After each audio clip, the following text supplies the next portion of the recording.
What's up, YouTube? We back with another video, and this one gonna be a banger.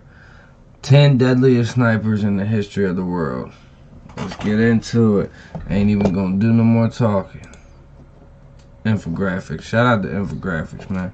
I like to bring y'all stuff that we can learn from, knowledgeable stuff, or history. I like history. Let's get into it. Here's combat means bullets whizzing past as they battle to survive in a firefight against enemy forces. But for an elite group, combat is very different. It's slower, and every bullet counts. These skilled fighters lie in wait, hidden and watching, until their target comes into view, and then they strike. A good sniper can turn the tide of the war with just one shot, and some have racked up shocking body counts. These are the 10 most lethal snipers in history. Number 10. Chuck Mawhinney.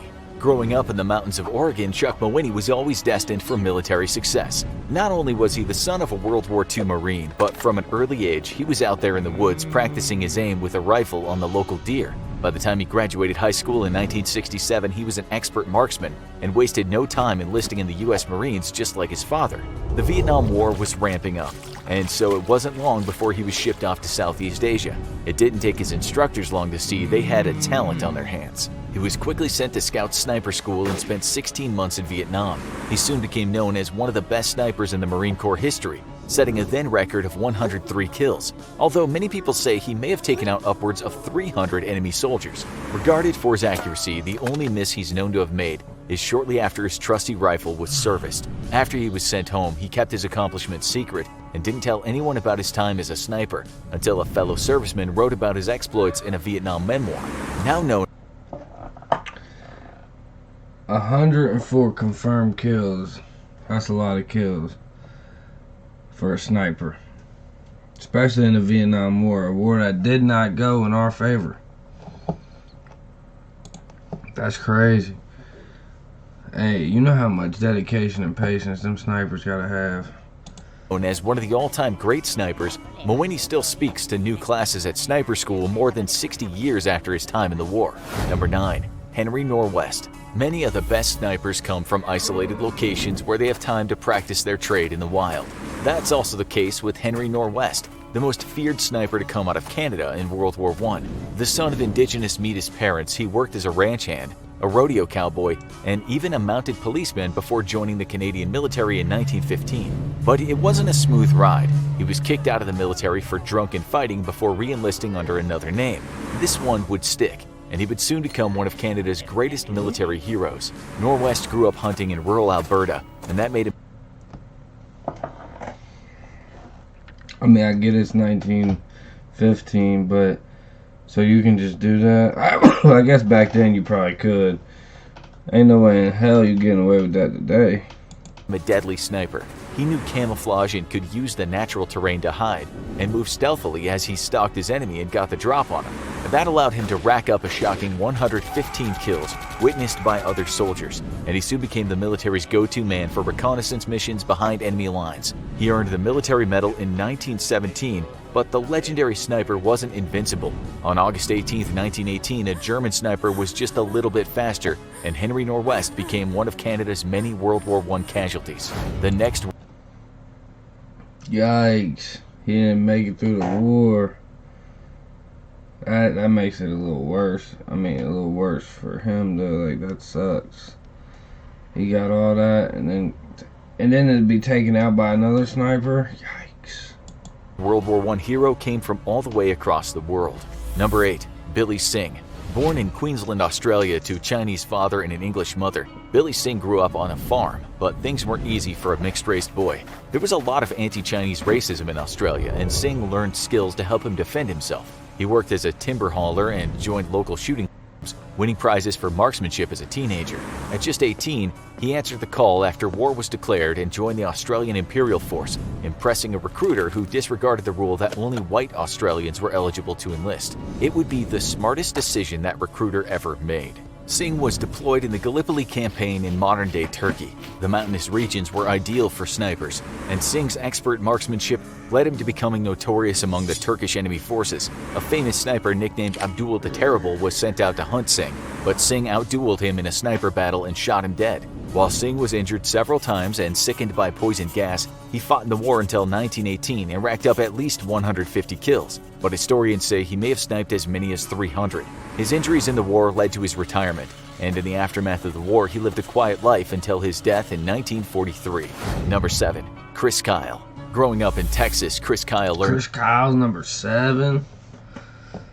to hunt at the age of 8 and spent his childhood shooting deer and birds. He worked briefly as a professional rodeo rider before enlisting in the elite Navy SEALs, graduating in March 2001, only 6 months before the world would change, leading to the United States entering 2 wars in the Middle East. Kyle was assigned to SEAL Team 3, where he would become an elite sniper. But in the Iraq War, he would frequently face gut-wrenching choices, often having to decide whether to shoot someone who looked like a civilian but could actually be a suicide bomber in disguise. The war took its toll, but it couldn't slow him down. Over his 4 tours in Iraq, Chris Kyle would rack up a shocking 160 kills, a confirmed record for a U.S. military member. He received a Silver Star and multiple Bronze Stars for his valor, and was discharged honorably in 2000. Chris Kyle was that dude, man. 160 confirmed kills. They said that boy would sit there in that scope for hours upon hours. 2009, he would go on to write an autobiography, American Sniper, where he talked frankly about the impact of the war. He also worked with other veterans with post-traumatic stress disorder, something that would eventually lead to his own death when he was fatally shot by a disturbed veteran in 2013. A year later, what happened to him was the most fucked up shit ever. That shit's fucked up. And that was a great movie, too. That was a great movie. a film based on his life was released and went on to become the top-grossing film of the year. Number 6. Vasily Zaitsev. The Russian front was one of the most brutal locations of World War II, a notorious killing field that spelled the end for countless Russian soldiers and invading Germans alike. But in Stalingrad, one Russian soldier would become a legend. Vasily Zaitsev grew up in a family of peasant farmers and was shooting deer and wolves from a young age. His initial work in the military was anything but glam. So, we just gonna act like going hunting ain't the starter kit for people to become great snipers. Literally, every single person on this list that's how they started. Glamorous, as he worked as a clerk, but this humble clerk would soon turn out to be a deadly shot. Zaitsev volunteered to be transferred to the front lines and was assigned to a rifle regiment. The army soon discovered that he could shoot from locations that seemed impossible. He would be stationed under rubble or even in water pipes, sniping German troops before they even knew he was there. Prior to the Battle of Stalingrad, he had only been credited with 25 kills, but during the battle he killed a stunning 225 enemy soldiers until a mortar injured his eyes. His eyesight. This man killed 225 people in one battle. In one sit, like, wow. Was saved by a talented Russian eye surgeon, crazy, and Zaitsev returned to the front and retired with the rank of captain. After the war, he would briefly be imprisoned as a suspected spy in 1951 under Stalin, a shocking fate for a war hero, but he was eventually cleared and lived until 1991, dying only 11 days before the fall of the Soviet Union. He wasn't the only famous. Imagine that. You basically won them and stopped the offense of Germany, and they're just gonna throw you in jail. Like, what? For being a spy. Hey, I heard Russia be crazy on that spy shit, though. Russian sniper, but this next one had something different. Number 5. Lyudmila Pavlichenko. Women weren't a common sight on the front lines in World War II, but the invasions into Russia meant that all the options were now on the table, and one Soviet woman became a legend of the war. Pavlichenko was a tomboy who grew up in Kiev, and just like many of the men on this list, she showed talent with a rifle from an early age. When Germany invaded, she quickly headed over to the recruitment office, where they promptly tried to send her to the nurses division. It was only when she showed them her papers from multiple shooting classes that they let her join the rifle division, and she became one of the 2,000 female snipers in the Red Army. In 1941, she picked up a... So, Russia been letting females in the army. Hey, I remember this girl. No lie, I think this is the girl that was on the one Call of Duty, on the campaign. fallen soldier's rifle and took her first enemy alive, but it would be far from the last. The siege of Edessa was her finest hour, where she killed 180. This can't be right. Trouble with your taxes. 7 enemy soldiers. She would soon become a lieutenant, marry a fellow sniper, and eventually notch a kill count of 309 enemies, the highest number ever recorded for a woman. After being injured in combat, she worked as a propagandist and trainer and gained the nickname. Hey, woman or not, she was deadly. Real shit, she was killing them. Named Lady Death. She would even visit the United States and meet with First Lady Eleanor Roosevelt. Although she would survive the war, her husband fell in combat, something that haunted her until her death in 1974. Number 4. Abu Tassin al-Salihi. The man who would be known as the Sheik of Snipers started out as a humble Iraqi shepherd who carried a rifle to protect himself. By 1973, he was an expert shot, and he would put that to work when the war broke out between Israel and the Arab states. The Yom Kippur War was one of the region's most brutal conflicts, and al-Salihi was stationed in Golan Heights, where he became a feared sniper. He would next fight in the Second Kurdish-Iraqi War only a year later, and then again in the Iran-Iraq War in the 1980s. But he was far from done. Surviving all these wars, he would fight against American forces in both the Gulf War and the 2003 Iraq War. When Iraq fell into civil war involving the terrorist group ISIS, the now 60-something Sheik of Snipers picked up his rifle yet again, and in his finest hour would rack up a stunning 384 confirmed kills of ISIS members. But his time as a member of the Popular Mobilization Forces would eventually run out, and so would his luck. In 2017, he was killed in action in the Battle of Hawaija, bringing an end to almost 50 years of sniping. Number 3. Francis. Hey, he had a good run, 50 years, and he killed almost 400 ISIS members. That boy was shredding. Pekamangabo. Born on a First Nation reserve in Ontario, Francis lost his father at a young age and was later abandoned by his mother. Raised as a First Nation elder, he learned traditional medicine and hunting as a boy, skills that would serve him well when he volunteered for service in World War I. Those skills won over the recruiters and led him to being admitted despite a policy that was in place that didn't allow First Nation members to serve. He became known for his tent being decorated with traditional native symbols and for his scary. That's what they're saying, because he was native, he wasn't allowed. He wasn't supposed to be allowed in.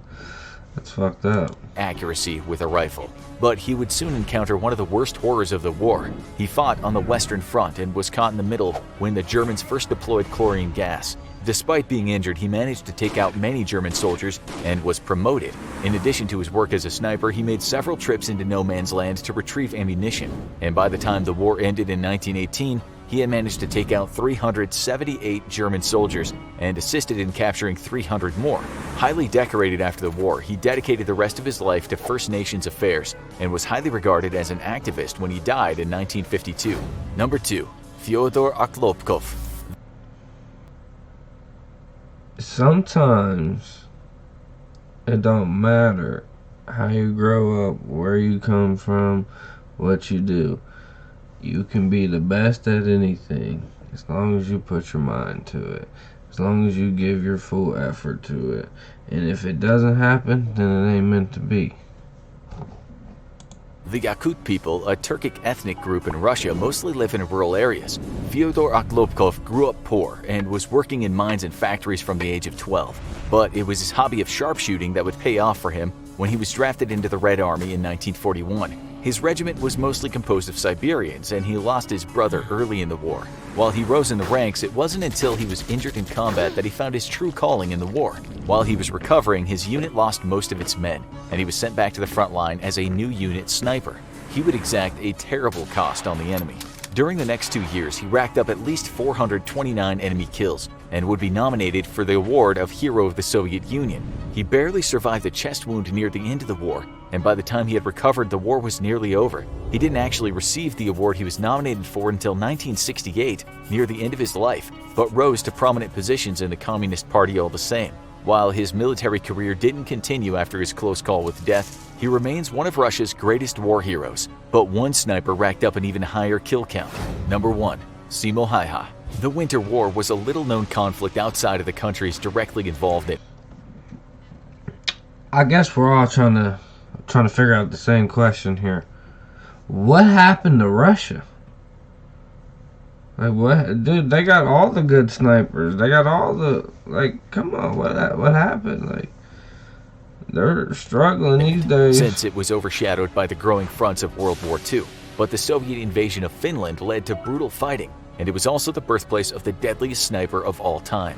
Simo Häyhä grew up in a small Finnish town near the Russian border, where he learned farming, hunting, and skiing. Only a teenager when he joined the volunteer militia, he quickly racked up sharpshooting awards and was later drafted into the army. He displayed an amazing talent for accuracy, once hitting a target 16 times from 150 meters away in only a minute. The Soviets would soon find out about his talents the hard way. Dressed entirely in white clothing that made him blend into the frozen north, Häyhä made short work of invading Russian troops. Joseph Stalin had eliminated most of his military experts in the 1930s, and Russian troops weren't camouflaged, which made them easy targets for the master shot.